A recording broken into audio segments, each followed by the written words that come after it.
जल्दी से चलते हैं पटना। रोहित सिंह हमारे साथ मौजूद है, पटना साहिब से खुद चुनावी मैदान में है इस वक्त। रविशंकर प्रसाद जिनके सामने जीत की बड़ी चुनौती, 19 में पहला चुनाव लड़ा था, हालांकि उसके पहले राज्यसभा के कई बार वो मेंबर रह चुके थे। वहीं दूसरी तरफ पाटलिपुत्र बगल वाली सीट मीसा भारती चुनावी मैदान में है, रामकृपाल यादव उनको बड़ी और कड़ी चुनौती दे रहे हैं।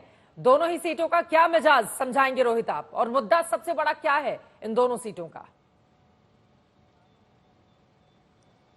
जी बिल्कुल चित्रा, देखिए इस 2024 की सबसे बड़ी लड़ाई का आज आखिरी वार है जो वो देखने को मिलेगा और 7 बजे से वोटिंग जो है वो शुरू हो जाएगी। इस वक्त हम पटना साहिब सीट पर मौजूद हैं जहां से रविशंकर प्रसाद चुनावी मैदान में हैं और उनको इस बार टक्कर दे रहे हैं अभिजीत अंशुल, जो कि पूर्व स्पीकर मीरा कुमार के बेटे हैं। तो देखिए एक नए कैंडिडेट हैं, तो ऐसे में माना जा रहा है कि रविशंकर प्रसाद के लिए इस बार थोड़ा सा मामला है, कुछ हो सकता है उनके समर्थन में चला जाए क्योंकि कैंडिडेट नए हैं और इसीलिए, और युवा कैंडिडेट हैं। और रविशंकर प्रसाद लगातार यहाँ से एक सांसद रह भी चुके हैं। 2019 में वो यहाँ से चुने गए थे, उससे पहले शत्रुघ्न सिन्हा यहाँ पे जीतते थे। और देखिए पटना साहिब का जो पूरा गणित है ना, वो ये कायस्थ बहुल ये पूरा ये क्षेत्र है, पूरा ये कॉन्स्टिट्यूंसी है चित्रा। और जिस समाज से रविशंकर प्रसाद आते हैं तो उसका फायदा जो है उन्हें जरूर मिलता है। इससे पहले भी जब शत्रुघ्न सिन्हा भी जीते थे, वो भी कायस्थ समाज से आते थे, तो वो भी लगातार जीतते थे। रविशंकर प्रसाद भी जीतते हैं, तो इसलिए यहाँ माना जाता है कि कायस्थ उम्मीदवार अगर उतर जाए पटना में तो फिर बीजेपी की यहाँ पर बल्ले बल्ले हो जाती है। एक तरीके से विनिंग सीट ही जो है वो माना जाता है। तो इसलिए मुझे लगता है बहुत बड़ी चुनौती शायद ना मिल पाए इस बार रविशंकर प्रसाद को, लेकिन हाँ कांग्रेस अपनी तरफ से पूरी जी जान लगाकर कोशिश जरूर कर रही है कि इस सीट पर रविशंकर प्रसाद को कड़ी चुनौती दी जाए। दूसरी तरफ अगर आप पश्चिमी पटना पे आ जाइए तो पाटलिपुत्रा की सीट, वहाँ से जो है लालू परिवार की जो है साख वो दाव पे लगी हुई है। मीसा भारती तीसरी बार चुनावी मैदान में उतरी हुई है। अब मीसा भारती जो है पिछले 2 बार से चुनाव लड़ रही हैं वहाँ पे 14-19, लेकिन उनके जो चाचा एक समय कहे जाते थे लालू के राइट हैंड रामकृपाल यादव 2014 में आरजेडी छोड़कर बीजेपी आ गए। अब वो चाचा जो है उनको बार बार हरा दे रहे हैं, 2 बार 2014 में भी रामकृपाल ने उन्हें हराया, मीसा भारती को 19 में भी रामकृपाल ने हराया। इस बार एक बार फिर से कह सकते हैं तीसरी बार भी वही लड़ाई है। रामकृपाल चुनावी मैदान में है, मीसा भारती भी मैदान में है।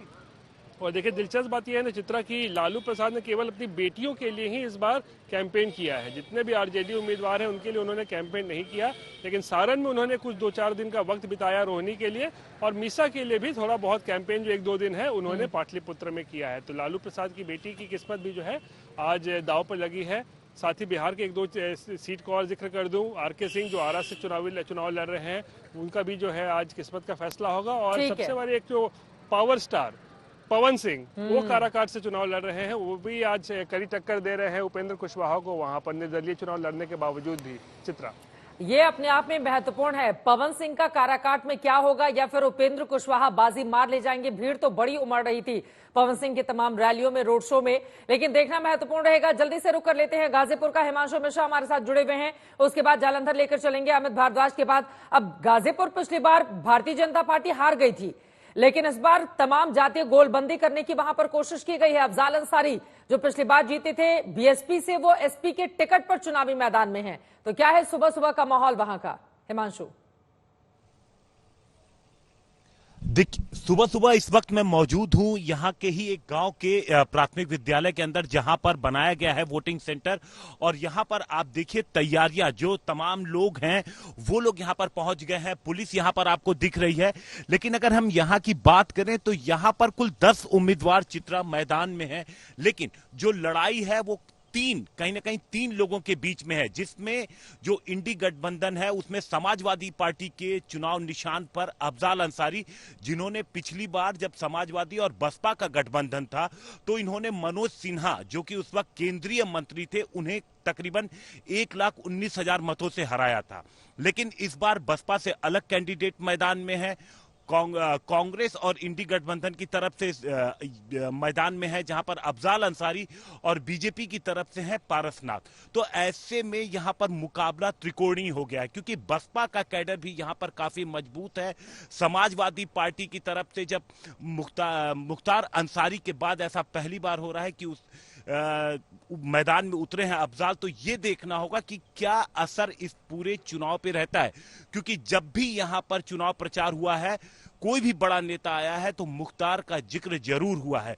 अगर इंडी गठबंधन की तरफ से आया है तो उनको समर्थन की बात की गई है, कहीं ना कहीं सहानुभूति की बात की गई है, और जबकि जब भारतीय जनता पार्टी एनडीए की तरफ से कोई आया है तो आतंक के खात्मे की बात की गई है। तो देखना यह होगा कि किसकी बात जनता के ज्यादा समझ में आती है। मुकाबला त्रिकोणीय है। हाँ। सुबह से ही हमने देखा कि जो तमाम जो पोलिंग सेंटर हैं वहां पर सुरक्षा के पूरे इंतजाम किए गए हैं।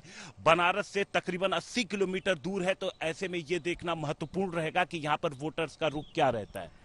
मनोज सिन्हा यहीं से हैं। पिछली बार उनको हार का सामना करना पड़ा था, हालांकि जैसे ही 370 अनुच्छेद हटाई गई उसके बाद उनको भेज दिया गया जम्मू कश्मीर। वहां के वो उपराज्यपाल हैं। अब यहां की स्थिति क्या रहती है?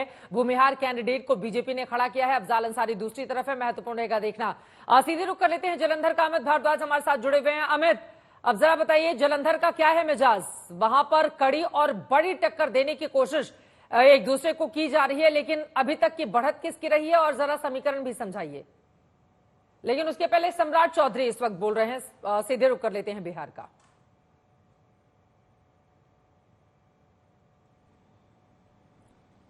हमारा जो चुनाव लोकसभा का आज अंतिम दिन, अंतिम पड़ाव पर जा रही है और आज देश की जनता जिस उत्साह के साथ, जिस उमंग और शांति के साथ, बिना शोर के एक बड़ा परिवर्तन, एक बड़ा माहौल, एक नए विश्वास के साथ वो अपना वोट डालने जा रही है। और मैं आग्रह करूंगा कि बिहार लोकतंत्र की जननी की भूमि है। हर बिहारी सब पर भारी बनने के लिए, उस अराजकता से मुक्ति के लिए जो बिहारी शब्द को गाली बनाया, बिहारी को कलंकित किया और बिहार के विकास की गति को रोका, आप अपने वोट के माध्यम से चोट करें। बिहार के फिर से पुनर्जागरण का यही समय है, सही समय है। इसलिए हर व्यक्ति अपना वोट देकर बिहार का और देश का स्वामी विवेकानंद जी के सपना को साकार करें। 21वीं सदी भारत विश्व गुरु बने, इस राह पर हम सब भारतीयों को चलना चाहिए। लेकिन तेजस्वी यादव तो कह रहे हैं कि 4 जून के बाद बड़ा बदलाव होगा, उनको पूरा उम्मीद है कि वो लोग सरकार में आएंगे इंडिया अलायंस। देखिए, ये लोग सपना दिखाते हैं, सपना को बेचते हैं और उस सपना में महल सजाने का अपना रास्ता खोजते हैं, लेकिन इनका ताश के पत्ते की तरह महल ढह जाएगी। जो सपना इन्होंने सजाया है, ये सरकार में तो छोड़ दें, अपनी पार्टी को बचा लें, यही बड़ी बात होगी। इनकी पार्टी नहीं बचेगी, इनके परिवार की जिम्मेदारी समाप्त हो जाएगी। इनका कोई भी ऐसा विश्वसनीयता नहीं रह गया है जिससे लोग इनके साथ जुड़े। ये 17 महीना बराम 17 साल का जो नारा दिए हैं, उसकी गूंज 4 तारीख को सुनाई पड़ेगी।